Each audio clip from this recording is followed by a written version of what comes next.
After an accident while hiking on August 15, 2021, I had a very close call with death. My family and I were walking in Panama Rock, which is a bit higher than Pennsylvania in the southern part of New York. I was climbing a rock with my brother and a few other people when I slipped and fell about 15 feet. Everything went dark when he hit a rock face first. My life changed a lot because of this, especially since my baby was due in less than a month. At first, I thought I had missed out on her life. When I suddenly found myself there, I was scared, by myself, and in total darkness. It felt like a very long time had passed, and I was sure I had been there.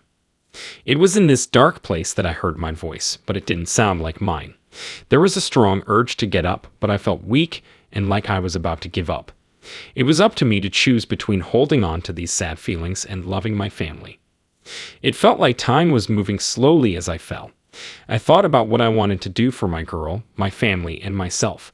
I wished I could go back in time and fix the way I was at odds with my dad. I thought I'd lost the chance when I hit the rock and everything went dark. I felt like my energy was draining during this dark, out-of-body experience that went on for what seemed like millions of years. Over time, my thirst also grew.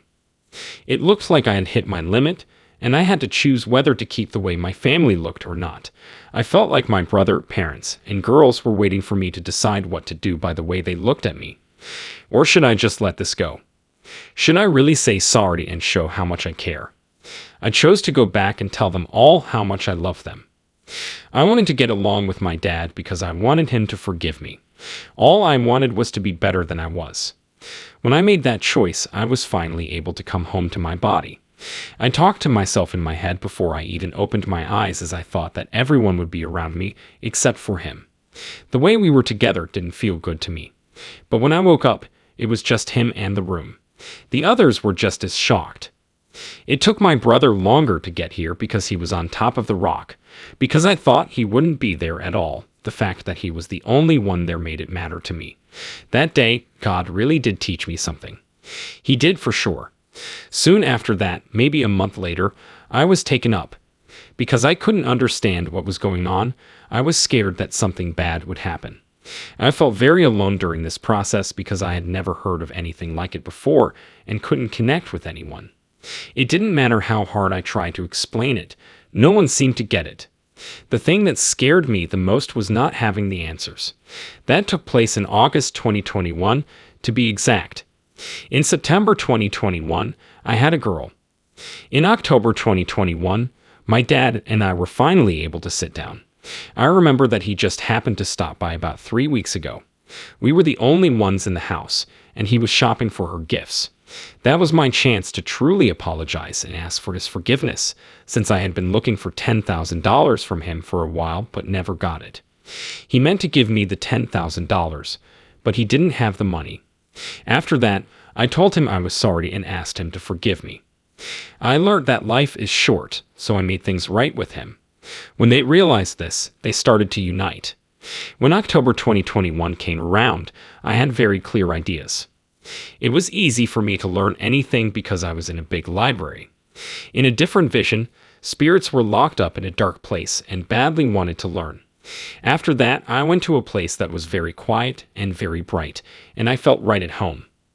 These sites changed the way I see things and made me realize how important it is to understand and care about other people.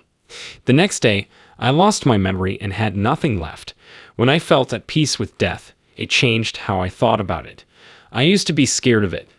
I can now accept change in my life because energy never goes away.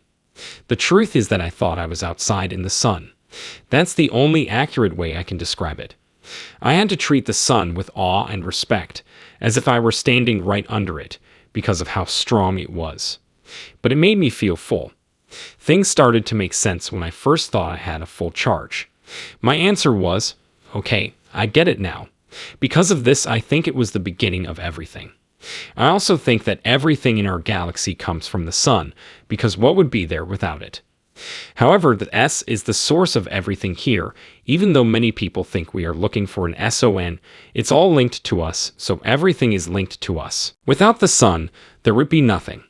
You may already know that the sun is the first and last thing in the world. It's also where everything begins and finishes. While I wouldn't say I've had any more dreams, I have been learning more about life in general, how we relate to each other, what this experience is all about, and why we are even here. I believe that God is present in everything. What you are, a biological being, is part of nature, and so is everything else in nature. See that you're a part of something bigger than yourself. This is the first step to letting go of your ego. I had an ego death. It means realizing that your ego is a drop in a very large ocean, and that our egos are what keep us living, even though they make us think we are necessary. It's very smart, and it will trick us into being afraid of the things we fear. It looks like it is frightening us and telling us, don't do that. Someone only needs to be able to let go of their ego. I was sure I was going to die at that very moment, so my ego left, tore apart, and vanished during our conversation. But I think God had bigger plans for me. God had to let this terrible thing happen to me in order for me to be blessed. This experience has really taught me what faith is, so that's one thing. I think that everyone is still a little confused about faith, even though it seems like everyone knows what it is. I don't think you have to learn how to be a spirit before you can become spiritual, because we are already souls. The goal is to improve people's skills. It's why we're here. That's why we're in this body. We're here to learn what it means to be human, which means we have to make mistakes and learn from them. It's about getting better every day. Integrity, honor, kindness, trust, and truth are all things that God's love and the Bible are all about building up.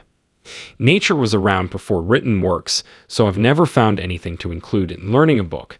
The good, the bad, and the ugly can all be seen in nature. The only way to find the good is through the bad. Today, the world faces problems that go beyond the simple ideas of good and bad. We need to face our fears head-on and act in a way that helps all living things on Earth, because what we do in this life affects what happens to us in the next. Love and kindness are shown to be very important. Before I had my daughter, I went on a trip to find out more about myself. Because of my father's background, this helped me understand how complicated human relationships can be. I gave up the idea that my life was going to a set road and accepted that I have free will and that God made the world very complicated. I now think that people are basic parts of nature that are linked to the universe in a way that can't be separated. Self-love is an important skill to have because it lets us give our all to other people. For personal growth, it's important to base your learning on facts instead of beliefs. Natural events can teach us important lessons about life. Even though I was skeptical at first, I've grown to respect the spirituality in natural forces like the wind that keep life going. Even though I used to be an atheist, life events led me to look into faith. My religious lessons about love have helped me, even though there are many things I don't understand about them. It is very important to find things that people can agree on, to think about ideas with an open mind, and to do a lot of study and critical thinking. The Father cares about all lives equally, no matter where they come from. So, it's not true to think that you or anyone else is better than everyone else. No matter who you are, you have the power to love. If you're not sure if the Bible exists or where to find it, look inside yourself. They are the ones who can tell you that your heart is bad. There is a reason why your heart was given to you. If God is love and love lives there, then the heart is home. Heaven is a special experience that each person has. There is no one idea that describes it. Just remember the golden rule: do what you'd like to be done to you. That's all there is to it.